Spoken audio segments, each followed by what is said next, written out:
లేకుండా మాట్లాడటం లేదు. విమలమ్మ గారు మా మేనత్తే.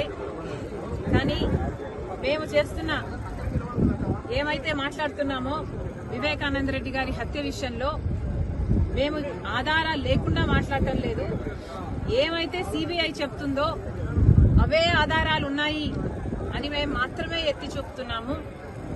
ఆధారాలు ఉన్నాయి కాబట్టే మాకు తెలిసింది ఫలాని వాళ్ళు హత్య చేపించారు అని మాకు తెలిసింది కాబట్టే మేము మాట్లాడుతున్నాము. మళ్లీ అన్యాయం జరగకూడదు, మళ్లీ హంతకులు చట్టసభలకు వెళ్లకూడదు, ఈ హత్య రాజకీయాలు ఆగాలి అని మేమిద్దరం అక్కా చెల్లెలం ఈరోజు కొట్లాడటం జరుగుతుంది.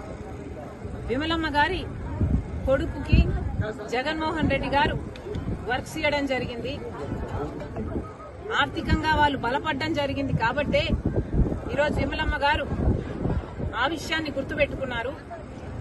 కానీ చనిపోయింది సొంత అన్నని వివేకానంద రెడ్డి గారు తనకు ఎంత చేశారో అన్న విషయము విమలమ్మ గారు మర్చిపోయినట్టున్నారు.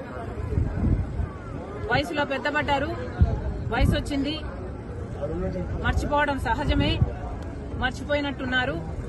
అందులో ఎండాకాలం కాబట్టి ఇలాంటి మాటలు మాట్లాడుతున్నారు. Please ignore it. Thank you.